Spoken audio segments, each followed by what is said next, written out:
These are the top 5 recruiting mistakes I learned the hard way, from hiring the wrong people, finding out who people were after the fact, and hiring folks like this guy. By the way, I'm not going to say his name because I mentioned him at an event once. Someone's like, I think I tried to hire him. So this guy I hired comes in for his interview. He's got the swagger. He's leaned back in his chair. He's telling me how great he is at sales. He sold all this for this other roofing company. And what I found out is he wasn't worth anything that he said. In fact, he only had made $20,000 in commission that year. There's a whole other slew of lessons there. I should have fired him. It would have been in his best interest and mine.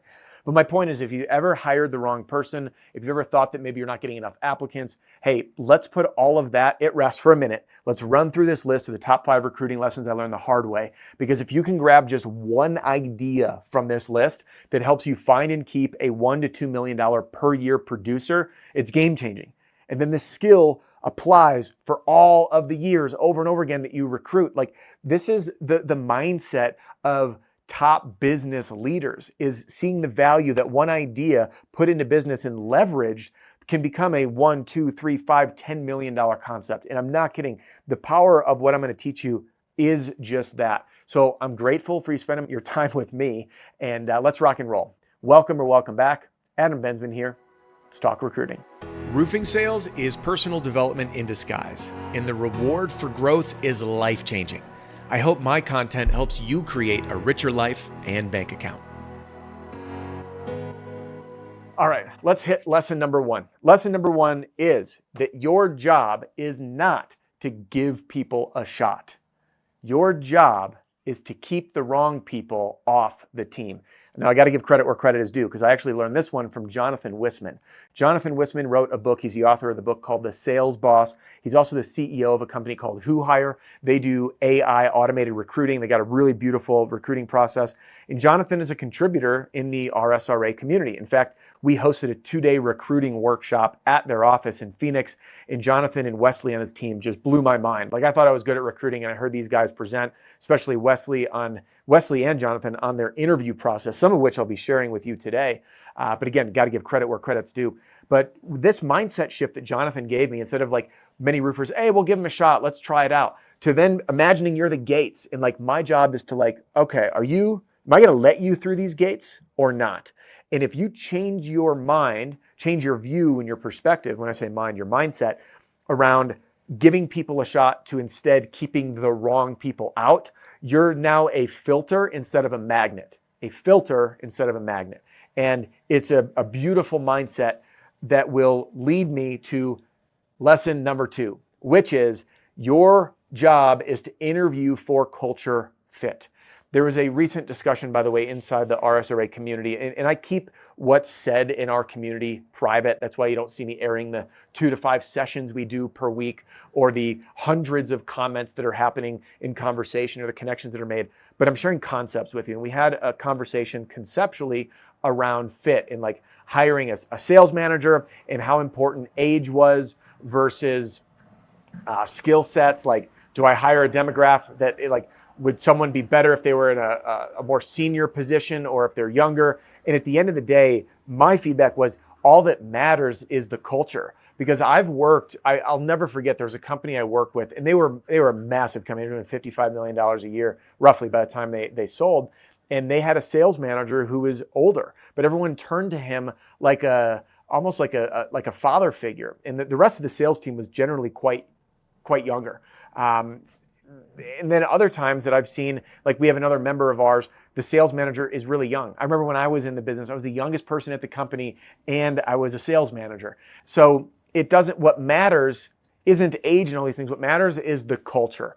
And there's different types of culture in the roofing, well, in all of business, but in the roofing world, among roofing companies, you have like the ultra competitive culture, the personal development culture, the like, I call it broy, and I don't mean it in a bad way, but like the broy, rah, like, let's go out and knock doors and make money together culture. And then you got like the party culture. And then you have religious cultures that are faith-based organizations. So whatever it is that you are, you have your own ecosystem, and your job is to interview for culture to keep the wrong people out and only let the right people in. All right, number 3. This one was game-changing for me. And that is figuring out how people perform under pressure before you hire them. And again, I learned this one from Jonathan Bensman, and I've used this in interviews, and it's so good. So Jonathan shared with me this tactic. He actually shared with our community, is to ask this question. Okay, imagine the power is going to go out in the next 2 minutes because there's a hurricane coming, and everything you share with me over the next 2 minutes will determine whether or not I hire you. Go. And then he starts the timer on his watch and listens. And usually people will babble and they'll talk for 30 seconds. He goes, okay, you have 90 seconds left. And then they'll go and he goes, all right, you have 15 seconds left. And what he's looking for, what Jonathan taught me, which again, I've used this in interview, and I'll tell you that story about this in a second, but what that shows you is how people perform under pressure. It really doesn't matter so much as to what they say. What matters is how do they respond? Do they lean on humor? Can they talk quick on their feet? Can they blend both and be like, wow, I have never been asked that one. I actually have no idea what to say, but let me try and see what I can do. You know, and this gives you such a rich insight because in our field of sales, there's a lot of times people are going to be in a position of really high pressure. And if they can't perform, they're not going to make it. So when Jonathan taught me that, I actually was hiring and I ended up using it. The person I was going to give a job offer to, I didn't. Why? Because I watched how they performed with that question. And that question, I was like, oh my gosh, there's not a chance. If they can't handle this, there's no way that they're going to perform in the real world because this is going to happen on the regular. So it's a fantastic technique. Thank you, Jonathan Bensman at Who Hire for that one. All right. Number 4, this was also game-changing and something I wish I did way earlier. This number 4 is probably, well, I'd say arguably the most important. Number 5 might be a contender. But number 4 is identifying how coachable they are. So Jonathan shared, and I know I'm giving Jonathan a lot of this credit because he made a big influence on me on the recruiting front, is we're really hiring for 2 things, culture fit and coachability. Culture fit, coachability. Culture fit, coachability. And the best way to find out if people are coachable is to put them in a role play position immediately upon the interview. So when we ran our 2-day workshop, our recruiting workshop, I ran a marketing workshop the next month for our members, we did a mock group interview. And Jonathan, what he did is he handed out the top objections to the candidates, because this was a mock interview. We were doing role play as an organization, and had them go through the top objections and then coached them to see how quickly they could take this information, integrate it as their own, and then go again. And again, I used this later on through my interview process when I was interviewing for a role, and I jumped into the role play. Here's the objection or here's a scenario. And I'm less concerned about what they say. What I'm most concerned is, okay, great. Now I'm going to give you some feedback, and then I want to go again. And what you're going to find by giving feedback and seeing how coachable they are is exactly that. How coachable are they?